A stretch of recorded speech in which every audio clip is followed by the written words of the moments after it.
in, ladies and gentlemen, to NBR, or as we like to call it around here, Nothing But Rants, the show where I find topics that I'm oddly passionate about and I pontificate upon them. These are not hot takes, but rather takes that I'm hot about. What's up? You really like that?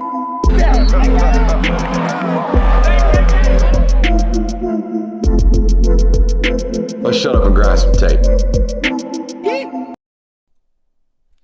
What is up, ladies and gentlemen? Welcome into the 9 o'clock national hour here on the Film Guy Network. And I'm going to say it. I'm going to say it right now. We already got some carryover. I see y'all. I see y'all hanging out for the local hour and then matriculating on over here for the national hour. We appreciate you for being here. Today's word of the day, patience.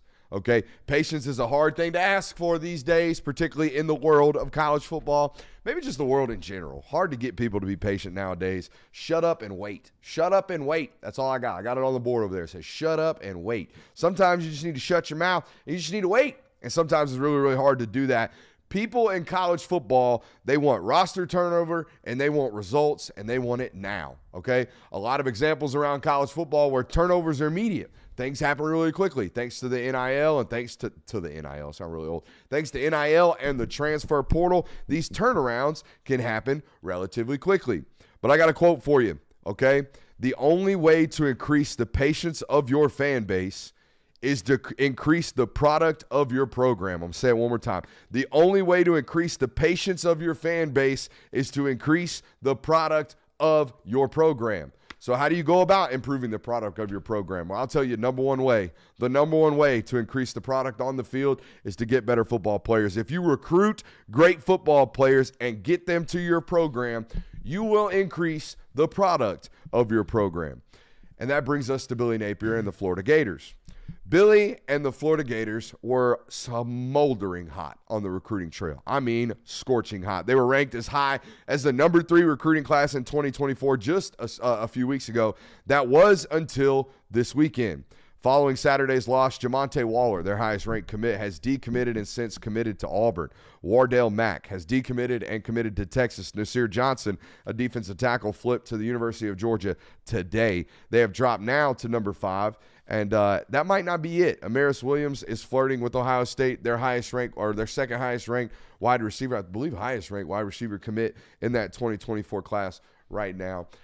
So I ask you, the chat, and I ask you, Florida fans who have found this today, and I ask you, college football fans in general, how do you go about judging the momentum of the Florida football program at this point? Because I'll be honest, I've kind of stopped gauging the temperature of the room because it's always hot. Florida fans are always kind of ticked off at this point in their regime change and in what's going on in their program, because how could you not be, right? Florida hasn't been this bad or consistently this bad in I don't know how long. I really don't. It goes back way before my lifetime, okay? It goes back before the Spurrier days, and that's a long time where you've been consistently this bad year after year after year, all right? And when he's having guys decommit from his football program, it's hard to read where that cardiac that heart rate monitor is of this football program because we're constantly beeping up and beeping down and beeping up and beeping down. I got a quote from a source today that says, quote, "Hard to say let him sign his guys when he's not signing them." That's a really, really good point. I know it's really, really early in this situation, but if you're a Florida fan, gentlemen, before we welcome everybody into the show, I want your thoughts on this. If you are a Florida fan today, how do you go about maintaining patience with a guy who might not, I'm not saying survive, but his recruiting classes, which is the reason that you are optimistic, are seemingly taking hits every single week? I think you have to realize that this is only year 2. Mm-hmm. I mean, there's such a quick turnaround thing that we've talked about in college football now where it's like you have to show results year 1, and if you don't, here's the door. But I mean, it's not like this was a great Florida team he inherited. It's not like he got the keys to a brand new Porsche. This was a decimated roster that Dan Mullen pretty much abandoned after the 2020 season. And not only that, the seniors that were left on the roster, he basically had to get rid of. The Brenton Coxes of the world, the Trey Deans of the world, he had to dump almost every bit of veteran presence that they had. Yeah, so I think that people are almost expecting too much out of Billy Napier in the first 2 seasons. It might be because of what Kirby Smart did in his first 2 seasons. It might be because of the quick turnaround you've seen elsewhere. But this isn't a type of situation where you're going to be seeing big results in year 2. And yeah, it's alarming to be losing recruits, but that's what's going to happen when you lose games. Like, that's just what's. I will also say this. Not that we do it, but we do it for Georgia, so we're going to do it for you guys. You lose a commit to Auburn. I'm not going to tell you can blame it all on money, but at this point you can kind of, right? You can say, all right, that's something that happened, right? They definitely were competitive on the NIL offer, you would imagine, and we're on a downtick. They're on somewhat of an uptick, and the kids from Alabama. There's a lot of things that you could say about Jamonte Waller's recruitment where you're like, it was kind of a long shot for us to even have landed him in the first place. You can do all that self-conceding that you want to do as a fan. Same thing with somebody that flips from Florida to Texas. Texas got one of the biggest NIL bags in the world right now. But the flip of Nasir Johnson to Georgia, that's just Big Brother stealing from you. That's all that was. I mean, to be honest with you, that made 29 commits for the University of Georgia today, and they're trying to add 2 or 3 more football players in this class, maybe even more than that. That was just a rich man taking a poor man's, extra housing and just saying, that's mine. I'm gonna put a tenant in it and make some money off of it too. Yeah, and I think another thing that we're forgetting is, yes, Florida hasn't been this bad in a while. They were really awful from that 2013 to 2016 stretch, but Georgia hasn't been this good in a time that Florida's this bad either. I mean, there's never been a time where Georgia's this dominant and Florida, on the other hand, isn't. That's a hell of a point. So when you look around, it's like, oh my God, we have to catch up with Kirby Smart and all that. It is weird how that works, isn't it? Like the last time Georgia was bad, like consistently bad, was the mid to late 90s. Yep. And that was only because of Spurrier. Mm-hmm. So maybe Florida's only bad because Georgia's this great. And this is payback for all them years where, you were 35-point favorites in a neutral site over Georgia. Plus, let's not forget, too, it's not just that Georgia's good. Missouri is now a top 10 football program in college football. They're also in the same division as you. Kentucky was an absolute bottom feeder in this division for a very, very long time. They are now sustainable and at least competitive, again, with Mark Stoops at the helm. So Billy Napier did not exactly walk into a very easy situation in this division or this conference.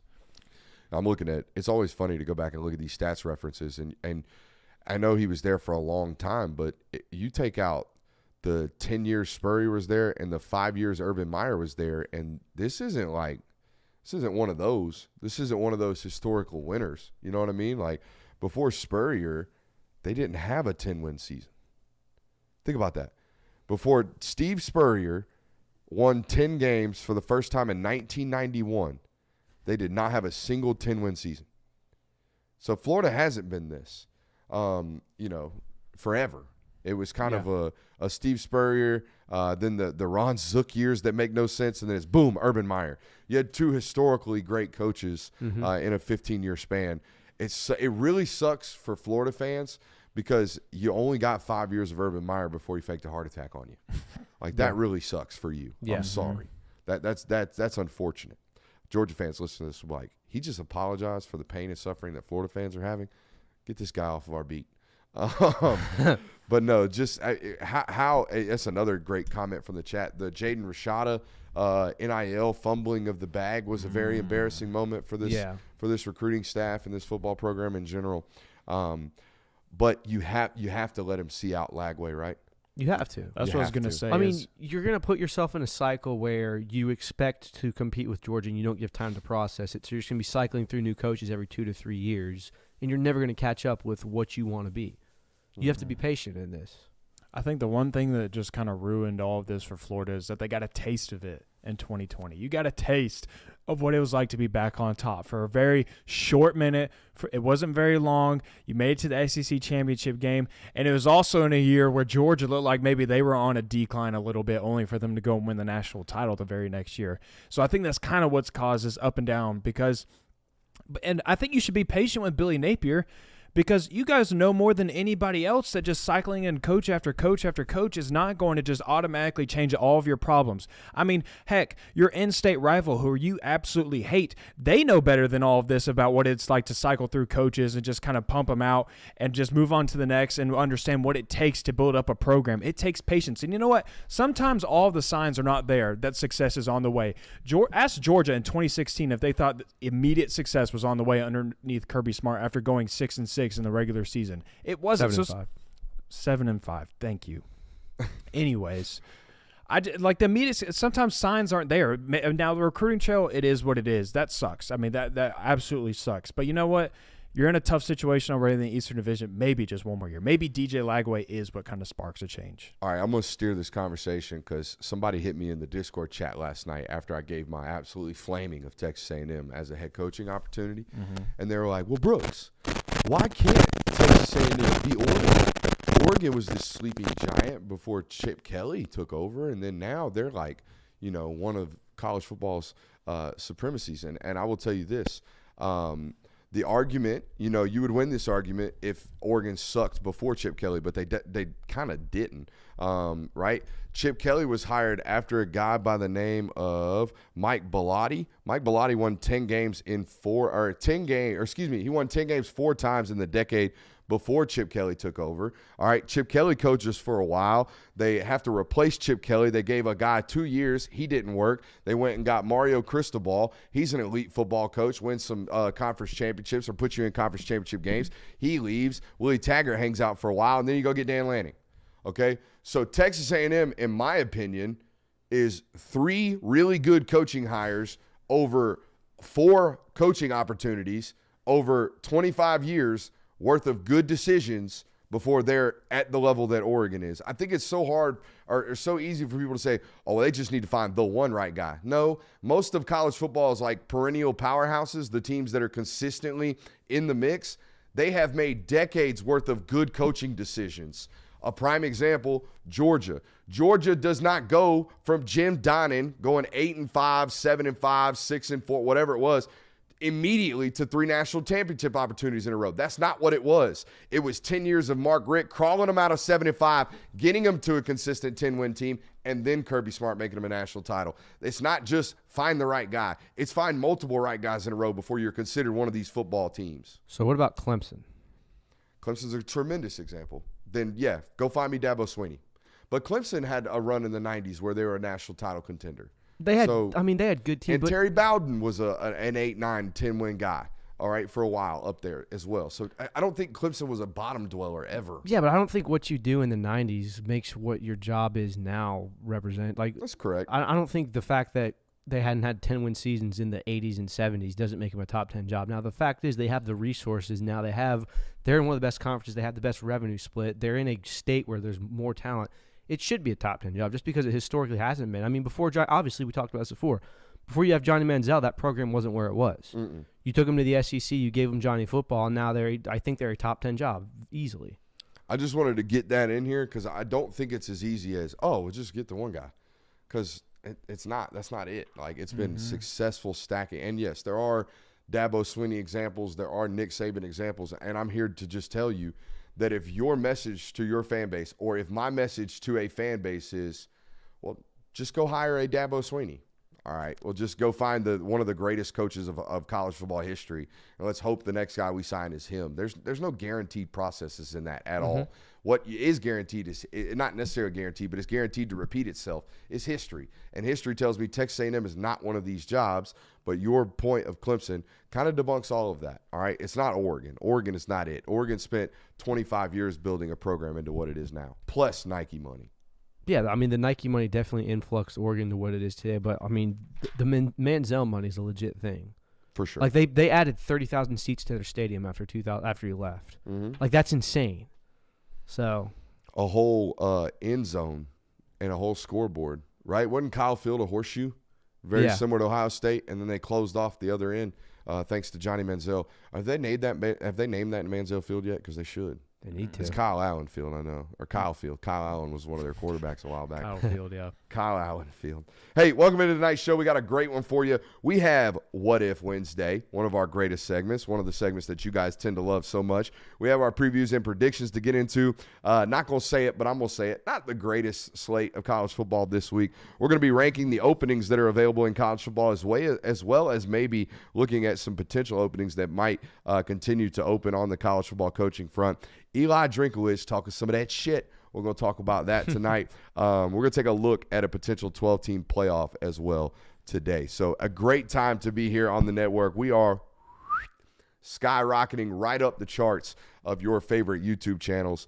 We crossed over 16,000 subscribers last week. We're already up to 17.2, trying to get to 20,000 maybe before the end of the month. I think that's a good goal. If we get to 20,000 before the end of November, that'd be an awesome achievement for this network and for you guys as a fan base as well. One thing that I've learned from the people that listen to this show, you guys are extremely proud or prideful. You guys are extremely prideful when we make, when we reach milestones as well, because most of you have been with us from the growth point, right? From the starting point, when we're just standing in front of when I was just standing in front of a green screen with a headset microphone on us. So it's been a climb, and we're just at the beginning of this race of a buffalo. So we appreciate you for being here with us tonight. We got a loaded one for you. Let's get after it. But first, I want to give a quick shout out to our friends at Prize Picks. Okay, get a 100% deposit match today over at Prize Picks using promo code Brooks. We gave our lock of the week out on our first hour. We do like Jalen Wright, 53.5 over. Dejan Edwards, 75.5 over. Lad McConkey, 66.5 over. Brock Bowers, 55.5. And Joe Milton, 22.5 rushing yards under. Okay, 4 overs and an under, rare.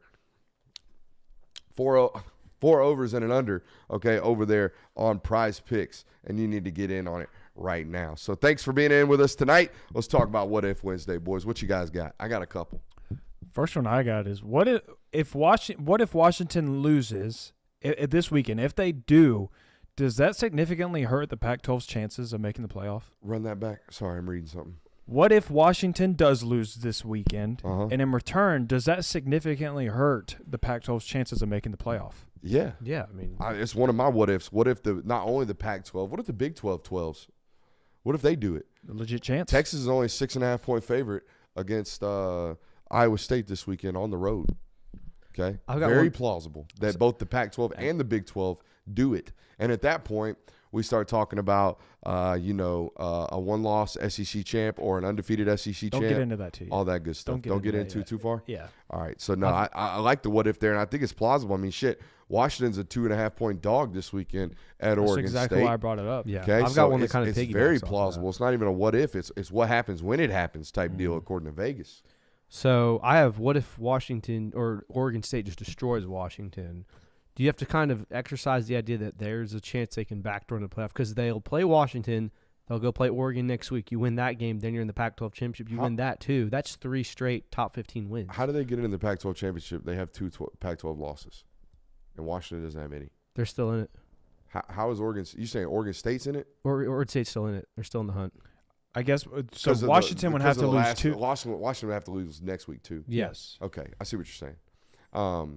But no, There's a lot that needs to happen ahead of it. But for I mean, sure. The fact that you would stack up 3 straight top 15 wins, 2 of them against top 10 opponents, does that help your case at all? And if you're the Pac-12 champion? This is not the year to be arguing for 2 lost teams in the college football playoff. Last year, if anything, was it if LSU would have beat Georgia. That was it they for had me. 3 losses. No, LSU was out. Oh, of it. 3 losses. LSU was out. Good People forget that lost that game to blown off by A&M. Tennessee. Yeah. No, it was A&M. See? A&M and Tennessee. Yeah, they lost to Tennessee beat the shit out of them. Yeah, they did. last But people year. forget that A&M lost game was like the second to last game of the season. That's true. So no, I think there's some solid what ifs right there that are not gonna happen, but I could see it happening. I don't necessarily think Iowa State beats Texas this weekend, but I think they're gonna give them a run for their money For sure. What is it, man? What is it about Texas right now that they just can't finish off football games? I don't know. And I think that's worrisome in itself. Even if you do win out, if you are Texas, you haven't been exactly great at finishing football games. Now, you did it against Alabama. You just have not managed to do it the rest of the way this season. And one of the utmost important things of playing in the college football playoff is that you have to be good at finishing football games. And Texas has not been able to be very successful at doing so. How do you think the Big 12 feels about Texas right now? They probably hate him. Do you think they want them to win? No. But what it's was $40 million. I was about to say, it's like, yeah, you want them to win because you'll still get revenue from it's it. $25 million. I mean, probably, yeah. But who was it? The commissioner earlier in the season? It was the Big 12 commissioner. Yeah, it was at like, a Texas Tech booster rally. Yep. yeah, it was like Go Raiders when they were playing Yeah. Texas. So, I mean, That's the last game of the year, by the way. Yeah. So that's next week. yeah. Mhm. So you'll know who he'd be rooting for there. You would imagine he's rooting for Iowa State this weekend. They don't. But I mean, it's so contra. Like, you want the $25 million. You want your conference to be represented.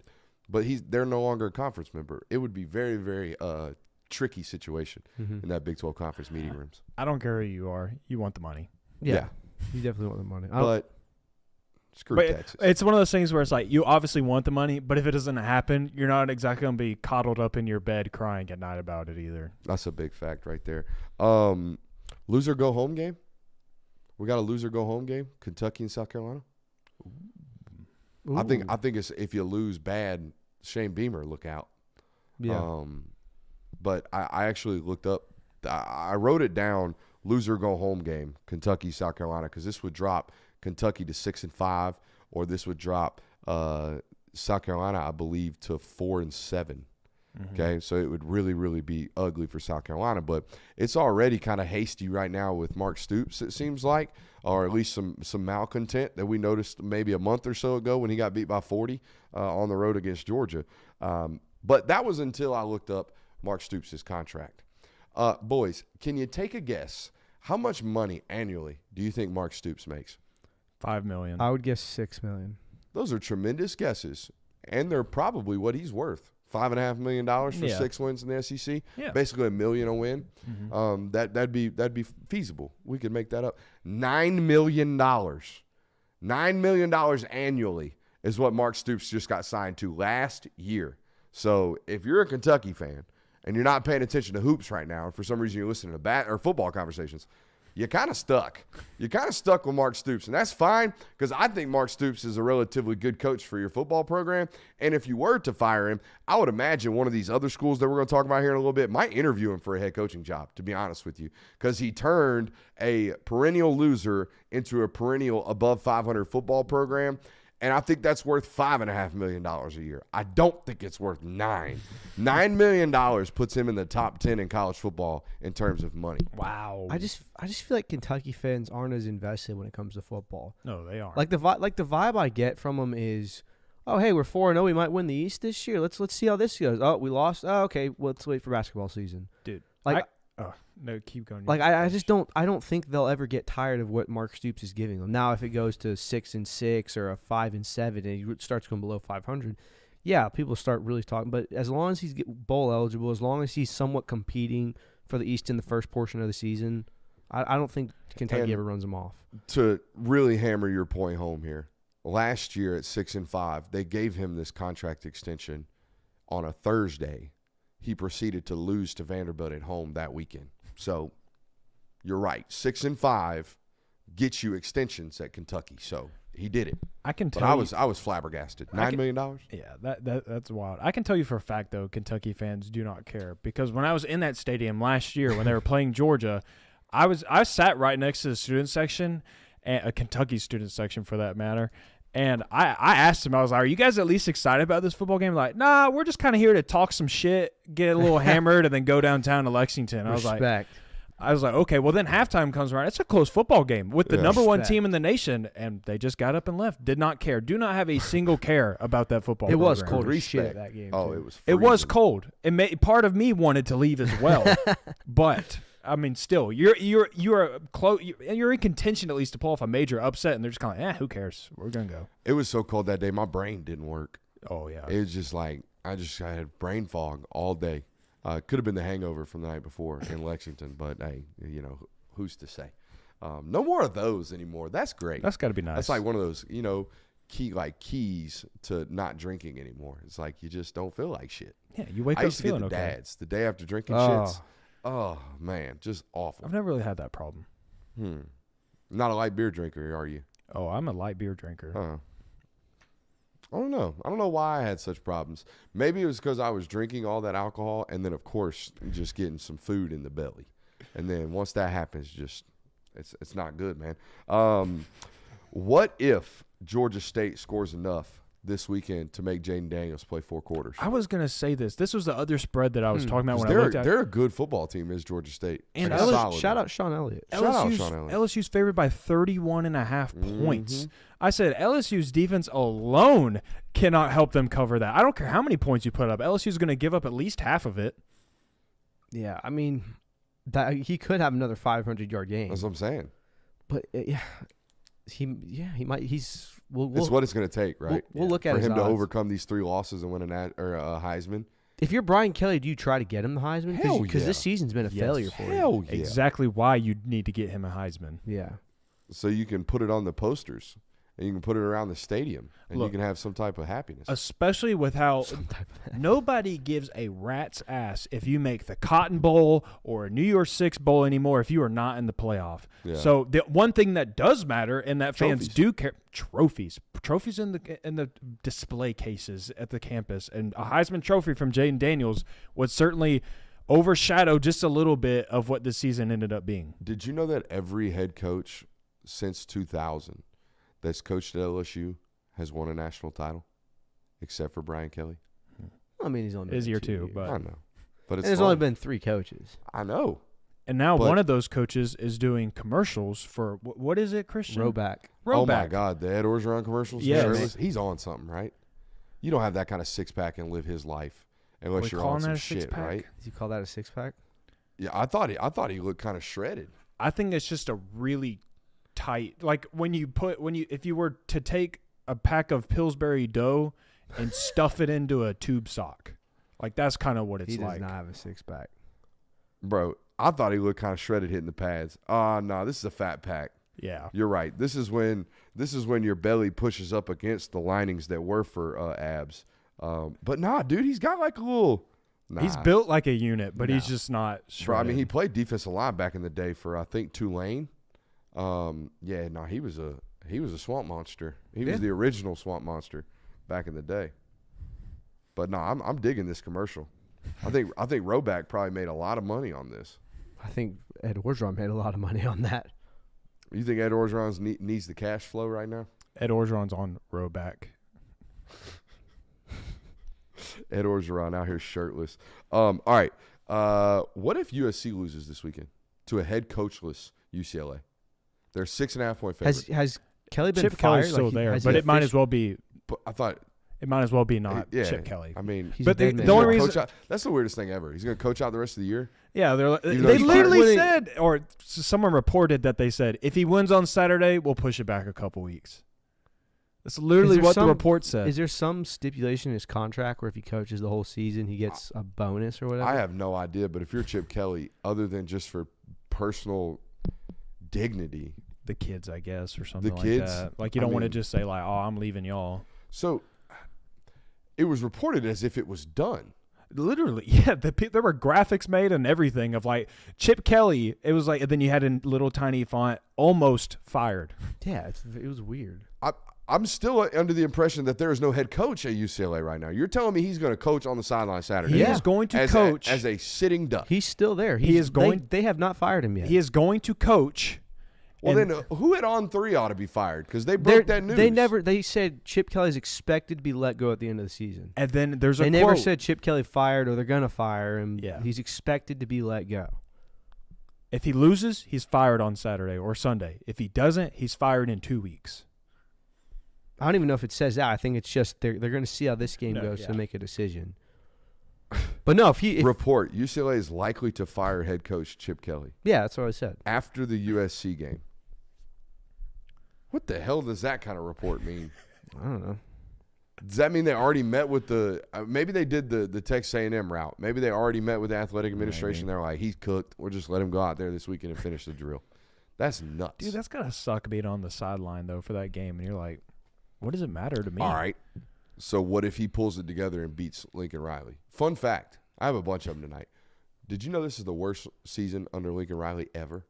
Yeah, I believe it. He's never lost 4 games. I mean, hell, he made the playoff virtually every year with Oklahoma. and hell, he was handed a playoff team at Oklahoma. Yeah. Shouts out Bobby Stoops. Yeah. Mhm. So, yeah, this is by far the worst season that Lincoln Riley's ever had. And if he loses to UCLA this weekend, 7-5. 7-5 with Caleb Williams as your quarterback. Yikes. I don't know, buddy. I wouldn't fire you because you're Lincoln Riley and you're pretty and, maybe I can help you out in your cooking department. But I don't know how you sit there and feel good about that. His program, though, is looking like one of his briskets. Yeah. It is full on charred and cooked. Yeah, I mean, No juice left in that thing. No, not at all. the only thing I can even explain this is that he's got some verbal handshake agreement with an NFL team next season, and he's just mentally checked out. But even so, I can't imagine You what. don't think that was an agent leak? Maybe, but that's just my guess. he's been shit this year. Like, It's been bad. Really bad. I don't know. And it's not like that's a fan base that I don't think is the one that makes the calls. I think it's always the athletic department. They don't listen to the outside noise. the I think fan it's base just kinda doesn't the way care it is. unless they're good. Yeah, that's what I'm saying. Mm-hmm. That's what I'm trying to get at. I don't think Yeah. they're ones that they just don't show up. They don't yell and scream. You know what I mean? Like Kyle Fields is going to be packed with 120,000 people that hate your guts. And if Oklahoma, you suck. an Oklahoma fan was the loudest person in the stadium last week for USC. That's so weird. That to was me. really weird. That's so weird to me. Oklahoma fans, stop.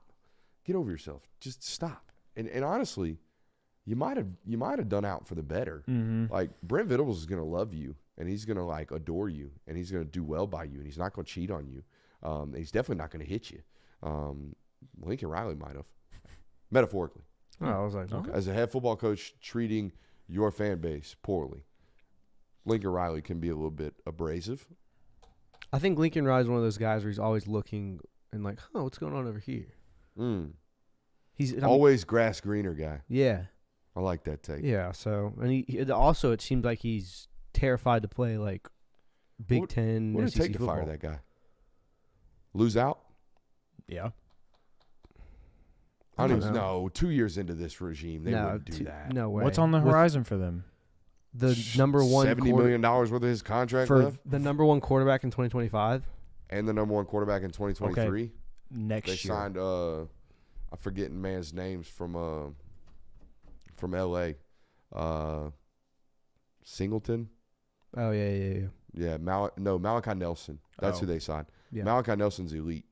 He's another one of these. He'll win a Heisman. And that's not until 2026. Yeah, you're right. Julian you're right. Lewis doesn't get out of high school for another 2 Good years. God. And clearly we've learned just because you have the number one quarterback doesn't mean you're going to put up results. Yeah, and just because you signed the highest rated quarterback ever doesn't mean you might not maybe get fired depending on what you do this weekend. That's the other thing with the UCLA stuff. Like, he signed Dante Moore. Mm-hmm. He did. Took Dante Moore. Yeah, it took Dante Moore. And now I don't know if Dante was just going to transfer this year anyways. It didn't take very long before we found out he wasn't necessarily happy with the promises that were made in the NIL packages that weren't being delivered. So you don't know if he was going to ultimately hit the portal anyways. But I think that kind of brings us to our next discussion, which is ranking these openings that are available. Right now it's Mississippi State, UCLA, Michigan State, and Texas A&M. Boys, I mean, go through them. How would you rank these football programs? So number one, I think we would One, all two, agree. 3. Michigan Texas A&M. State. Oh, Number one? What? just kidding. I was like, whoa. I talked about it the other night how we didn't think Texas A&M was a top 10 job in college football, but it's better than UCLA, Michigan State, and Mississippi State, in my opinion. I think it's a top 10 job. You think it's a top 10 job? Yeah. I don't think it's always Tell been, me why, and I'll riff through some ones that I think are bigger and better. I don't think it's always been a top 10 job. Like I said, I think over the last 10 seasons, with the fact that it's in the SEC and the fact that now you've got multiple people putting more money in thanks to Johnny Manziel, it's a top 10 job. It's one of the rare instances where 20 years ago, no, not a top 10 job, probably not a top 50 job, but with what it's been through, it's got such a facelift that now you can absolutely win national titles there. I was trying to go through a list of teams that I thought were ahead I of am Texas too. A&M. I got to 7 All right. by the let's time see he here. was done with his rant. Let's see if he argues. Ohio State, No, it's not better than Ohio State. Georgia, No. Bama. Nope. Michigan, No. Texas. No. No. Not Their that little it's in- brother, dude. Oklahoma. No. I didn't even have them on the list. USC. Yes. You think they're better than USC? Yes. Well, all your NIL discussions are the same at USC. They have like 90% of Fortune 500 companies are based in LA or something like that. Revenue split and passionate fan base is so much Okay, worse. well, they have the Big Ten revenue split now too. So, Mm-hmm. Yeah, but I mean, it's still. all right, I'm going to call it a push. I'm not giving you the win on That's that fine. one. How about LSU? No. Oregon? Hand in hand. Tennessee? That's 'Cause again, where I stopped. Your process is money. Your process is money. They have the biggest money booster in the world Yeah. in Jimmy Haslam. That was the team I got to, and I was like, now I got to start really Because thinking. that's 10 right there that I just gave you with no thought process. Florida, how about that? I think it's better than Florida. I don't think it's better than Florida. I don't. Proximity to talent as the big dog. If Florida is good, they are the big dog in that state. And it's one of the best states in the country for talent. I think it's easy to sit here and say they got a bunch of money, Texas A&M, NIL, great, top 10 job. I don't think it is. Okay, that's fine. But it's on the outside edge, just 11, 12. Yeah, 13, I'd say 15, it's you know? easily top 15. It's easy top 15. Easy top 15. Easy. No one else on that list is top 20. No. So Yeah. So we're going to rank Texas A&M number 1. Who would we go to? I know my opinion. I think it's UCLA because of the quarterback. I said UCLA as well. If you get in there and the Big Ten revenue split, if you get in there and you let that quarterback know that you're a guy, Dante Moore might be able to win you some football games over the next 24 months. Yep. And then I had Michigan State 3 and Mississippi State 4. Yeah, I had exactly. it flip-flopped. Exact same. Flip-flopped. Why? I don't think Michigan State is a great football program to go coach at. I don't know. Mark D'Antonio is some mid, and my man won some 8-9 games in the Big Ten. I just there's nothing appealing about Starkville, like at all. None. Have you been up to Spartanburg? I haven't. I No, haven't but either. Have you heard anything great or popping about Spartanburg? Yeah, but we've seen Michigan State have success before, so you know they can do it. We've seen Mississippi State have success Mississippi before. State was ranked number 1 in the first ever college football playoff and got smoked by Bama. They haven't done shit Okay, since. Michigan State did the same got thing. to the college football playoff and got absolutely beat down. Yeah, but they got By to the Bama. college. They got to the Same college. thing. They got to the college football playoff and won conference championships, though. He has a point. They did win a Big Ten championship. I don't think it's that much better of a. I think you could say it's a tie. I wouldn't say that I would want to Michigan go State's ceiling is so much higher than Mississippi State's. I don't think I'm going to so. side with him on this because I don't ever see Mississippi State being the 3rd best team in the SEC, and Michigan State spent about a decade doing exactly that in the Big Ten. I would but we're also talking about right now. I know. Yeah. I would say that I would much rather go take what Mississippi State has right now in the cupboard than what Michigan State is working with and what you have around you in the Big Ten and who you're about to add to the Big Ten. Yeah, but you just saw what Mel Tucker did, where he went in, he pretty much clean sweep, went to the transfer portal, and had a winning team. And none of that is relevant anymore.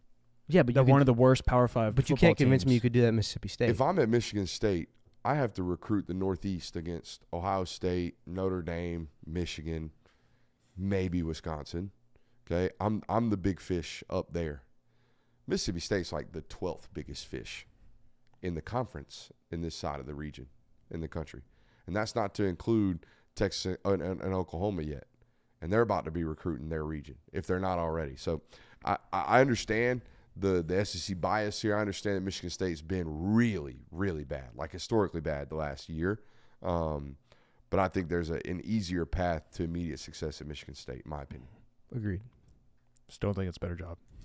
Well, you're outnumbered 2-1. That's fine. All right, let's talk about the potential jobs that could open because I got a list of them. Who do you think's fitting to get fired? Because I guarantee you we see another casualty this weekend. Apparently, we don't even have an official casualty on Chip Kelly. He's still got a pulse. I mean, I think we're another bad South Carolina loss away from Shane Beamer packing his bags. I could see it. There's very little momentum in that program running right now outside of the recruiting department, which they're not. I mean, it wasn't like their last class, I believe, is ranked higher than their one right now. Mm-hmm. Who do you got? I got 5. I got 5 schools here. I mean, Michigan could come open. Michigan, I think, will come open. That's a good point. I think didn't even Michigan's think going to be about a vacancy here for because sure. I think he's going to the NFL. There's a small chance that USC comes open if Lincoln Riley really is going to the NFL like people flirt with, but Correct. I wouldn't bank on that if you're looking for jobs. Narduzzi could get tossed at Pitt. Indiana, maybe. Yeah, I got them on the list. Tom Allen. Yeah. Baylor. That's the one. That's Baylor's a one I was good. Baylor Baylor's a good available. one. R.I.P. Dave Aranda. Syracuse under Dino Babers. Yeah, that's but bad. I mean, that's down. That's down the list. I mean, how bad do things get for Cristobal if they keep losing? You're in what? This is what, year 3? That's year 2 there. Is it year? He's in year 2. Okay. Because Um, Dan Lanning replaced him. That's correct. right. What if Mac Brown retires? Oh, I didn't even think Boy, about oh that. boy, he needs Drake to. May leaving.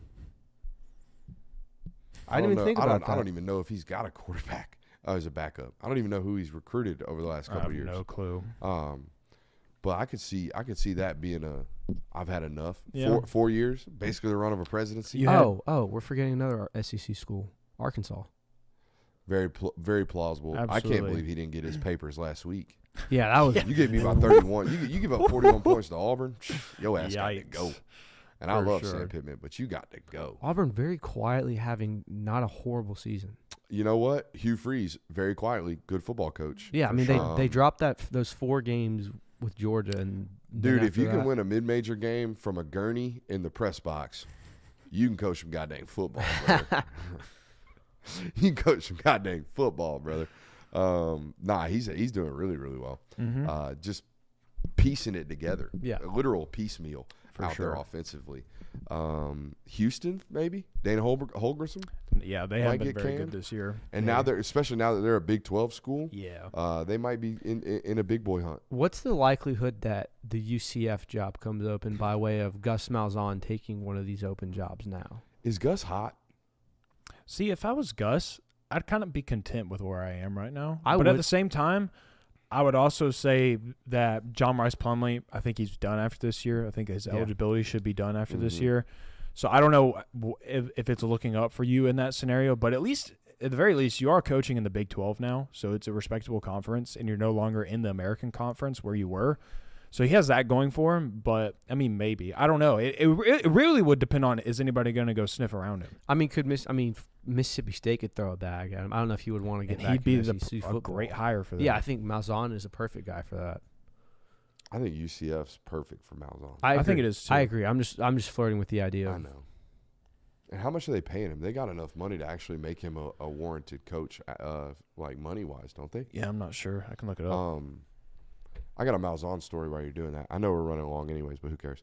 Malzahn, when he was at Auburn, he had a staffer go around all of the buildings with sightline access to the football field, the practice field, and he had all of the window shades closed at the exact time practice would start every single day, and he would have security people make sure the rooftops in Auburn were clean because he always thought somebody was watching him.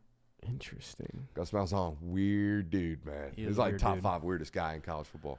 So he actually got a raise this offseason. He got raised up to $4 million, and then if he makes it to 2026, it goes to $5.5 million annually, and also 2027 would match that number as well.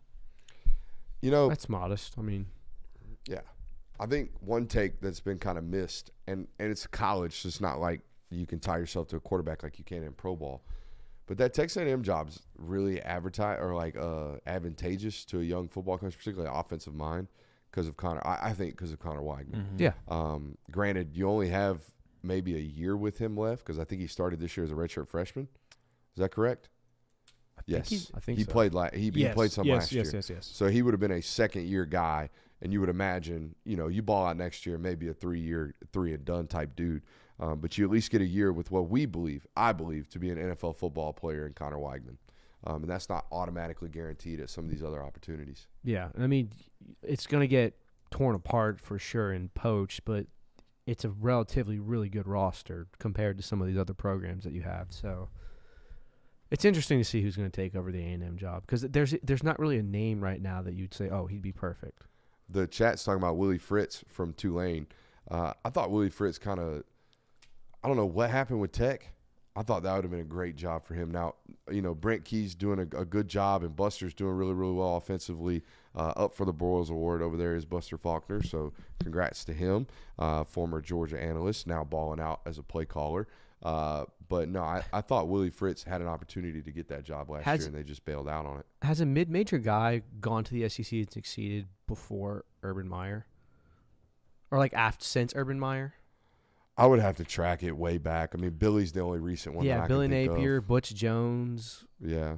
I feel like they've all flamed out. And I feel like A&M's going to look at that and kind of go, ugh. I just don't know if there's a long enough historical data point on that. You could do the same thing on first-time head coaches. It's a little bit blind luck. It's also a selective process. Make sure you're selecting the right guy. Yeah. I don't know if the history of the dude, whether or not he's a multi-time mid-major head coach or he's never been a head coach, but he's been one of the best defense coordinators or offense coordinators in the world. Some of it's blind luck. Some of it is selectively picking the right person. Yeah. Part my gut just tells me that picking a mid-major head coach is less advantageous than a high-profile coordinator. For sure. Whatever happened to that Coastal guy that was up for all them head coaching jobs that year? They went undefeated. Is he still at Coastal? I think he is. I think so. So that's the Grayson lesson I've McCall's learned. probably still at Coastal Hell. He is. He entered the portal and then re-exited the portal because no one picked him up. That's the lesson to me. If you're one of these mid-major guys, loyalty ain't shit. Go get your bag, bro. Please. Just take the job. I think we learned this with Matt Campbell at Iowa State. Yep. I think we learned this with our guy at Coastal Carolina who refused to leave that place. And I think we're learning it with Willie Fritz right now at Tulane because, the Pratt kid leaves this year, I would imagine, right? The quarterback down there? Probably. So maybe Willie Fritz, it is time to get up out of there. You never know. Let's do some predictions. Let's be quick. We only have about 13 minutes left. Or do we want to talk about Drink talking a little shit? I want to see what Drink has to say. Do we have the clip? I don't know. I don't have the clip. Think we can it's play not the that clip. long either. All right. So what was the actual? He told him we stood on business, Josh. Yep. That's what he told him. And look, man, I'm all here for standing on business. I am. I am a businessman. I have a business master's degree. All right. I am all about standing on business. But when you quote unquote stand on business, and when you go tell an opposing head coach that you just whipped the shit out of for 4 quarters, that you quote stood on business, Josh, you better stand on business when you say it. You better walk over there, stand toe to toe, and say, "Hey, bro, we stood on business today," before you go tell the post-game press conference that you kicked the shit out of their defense and that you stood on business. Boys, I'm all here for Eli Drinkwitz talking shit, particularly when you win by 20 points or whatever it was and you dominate a top 25 football team that really handled you the last 2 football seasons. I'm all for it. But when you do it, you best look them in the eye and be a man about it when you do it, because that was kind of like brushed off to the side. We stood on business. One of those. It wasn't we stood on business, bruh. Yeah, it's very kin to when Gus Malzahn said, "Boy, we beat the dog crap out of him," right after shaking hands with Kirby. Like, immediately as he turned away from him, he said it, and someone picked it up on camera, got plastered everywhere. Kirby Smart got the last laugh later that year.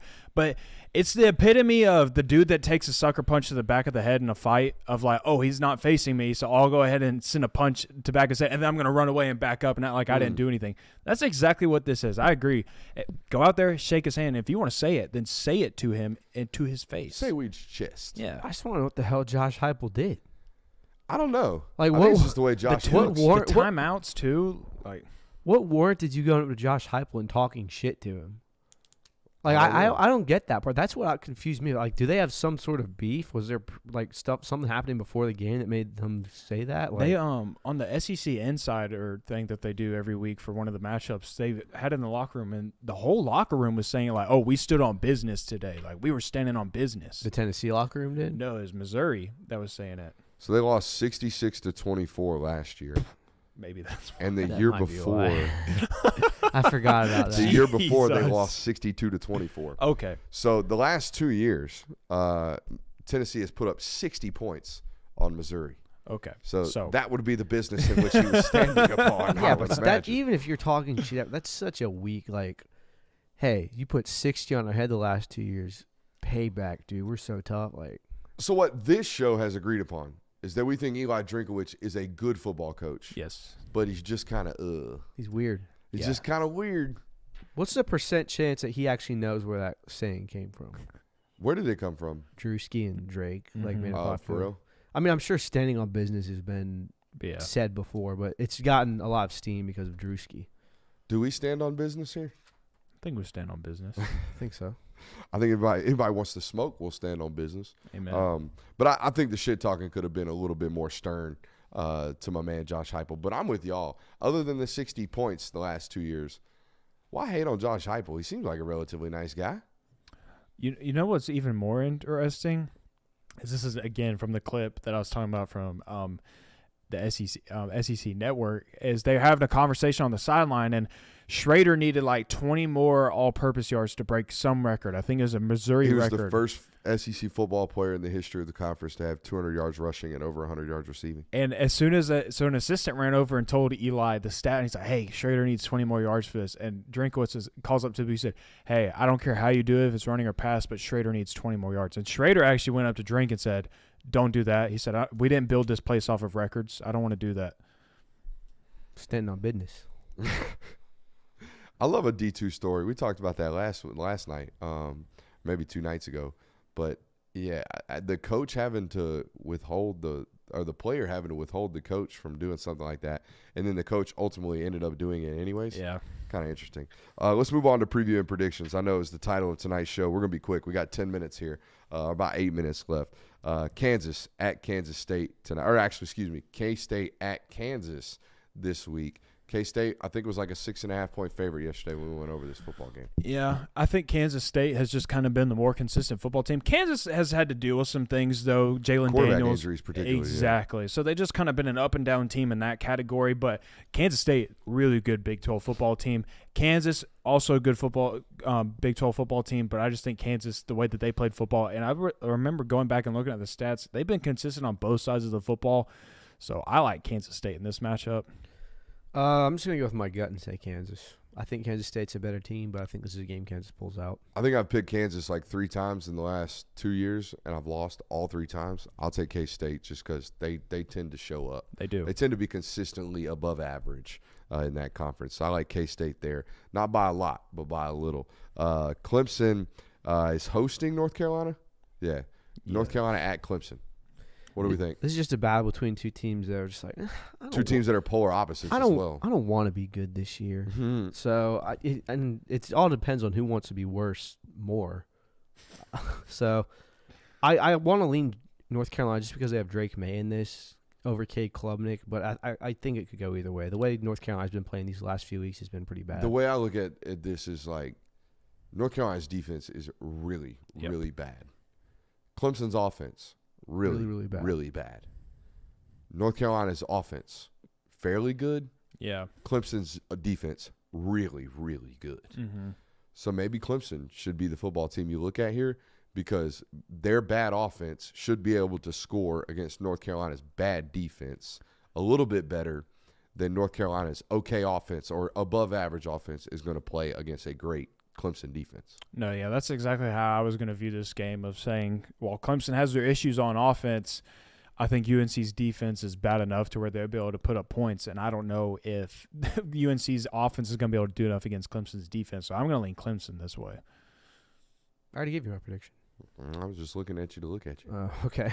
It's like, I like this football game a lot. Florida at Mizzou. What do you guys think? I think this Florida team has just lost so much steam in the last few weeks that they're either going to come out scrappy and really put up a fight or they're just going to lay over. But either way, I don't really see them winning. They play anyway like they did against Kentucky a couple weeks back or about a couple months back, it felt like. They're going to get boat raced. And one thing about this Missouri football team is that they're not going to allow you to just show up and go through the motions. Like, they are going to physically try to beat your ass for 4 quarters. And I worry about that with Florida being as young as they are and Missouri being as old and physical as they are.